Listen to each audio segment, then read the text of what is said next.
Hey little learners, we're back, Miss Riley and I, with another super awesome book that we got you for Christmas this year. Clifford's Fairy Tales. So this box here tells us that there must be a whole line of books just like this one. And the book we picked out is Clifford and the Beanstalk.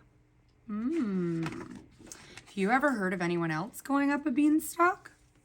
I know we've read about Clifford in our classroom. Let's see what the big red dog is getting into this time. Hello, I am Emily Elizabeth, and this is Clifford, my big red dog. Every night we cuddle up and my dad tells us a story. My dad loves making Clifford and me the stars of the story. Tonight we're reading Jack and the Beanstalk. I wonder if they're going to use their imagination. There once was a young girl who went by the name of Jack. Interesting.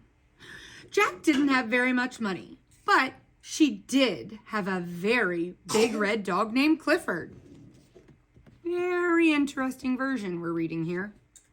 One morning, Jack took Clifford to the market. They wanted to buy some sweets from the candy shop, but first they would need to make some money. Jack and Clifford did their best tricks for a crowd of townspeople. Everyone clapped and tossed their coins in Jack's hat until... Oh no, I wonder what's going to happen next. Uh-oh.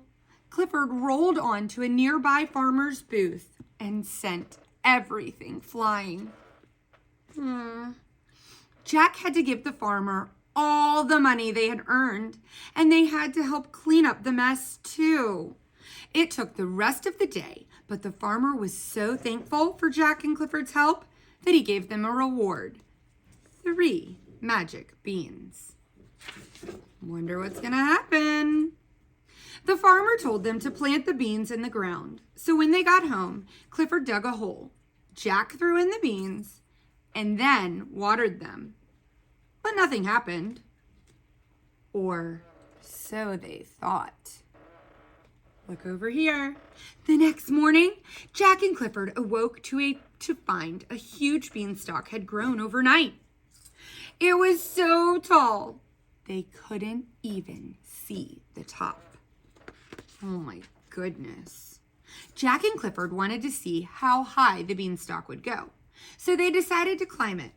Jack jumped on Clifford's back and they went up and up and up.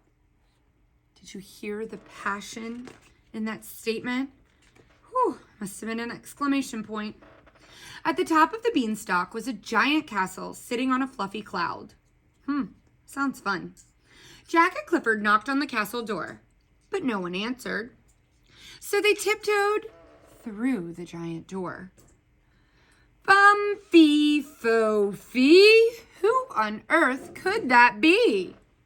Came a loud, deep voice. Jack was so scared.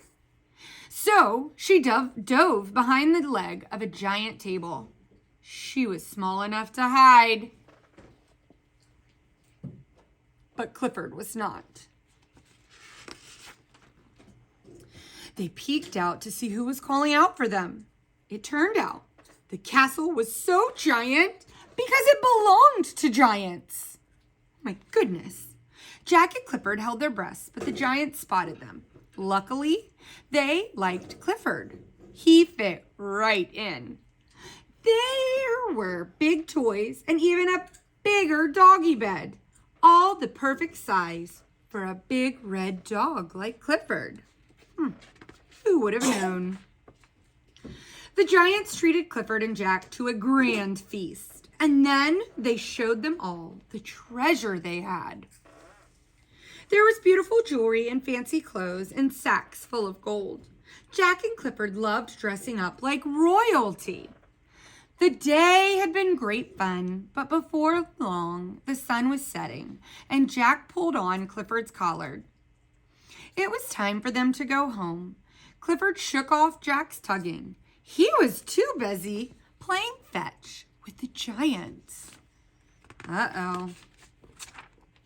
Jack took off the crown and tried to give the treasure back to the giants, but they insisted she keep it. The giants didn't want Clifford to leave. Everyone loves Clifford. They said he was the perfect pet for them and promised they would take good care of him. They told Jack she could have all the treasure she could carry if only she let Clifford stay with them. But all the treasure in the world wasn't worth as much as her pet best friend. She and Clifford were a team.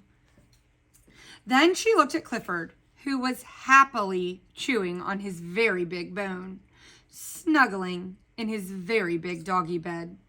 Maybe he would like being in a normal-sized dog bed. Living with giants, he wouldn't have to worry about breaking the little things, or fitting in the house, or even eating too much food. What a conundrum they're in. Jack told the giants they could keep the treasure. She just wanted what was best for Clifford. She walked sadly back to the Beanstalk. But before long, she heard a familiar sound.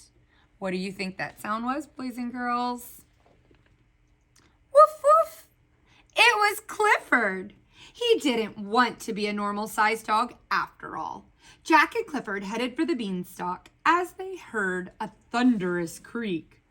The castle door opened. Fee, fi, fo, fum, where could our dog have gone? The giants cried. Then they chased after Jack and Clifford. Oh no. Clifford raced as fast as he could down the winding beanstalk. Jack hung on to him with all of her might. When they got to the bottom, Clifford used his big teeth to bite right through that beanstalk. It tumbled to the ground, leaving the giants high in the sky.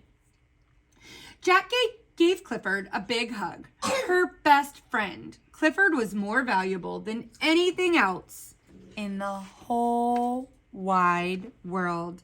But having all the giants' treasure certainly didn't hurt either. The end. So it looks like she kept a bag of treasure after all. I hope you enjoyed this story as much as Miss Riley and I did. Happy reading and happy adventures. Bye, boys and girls.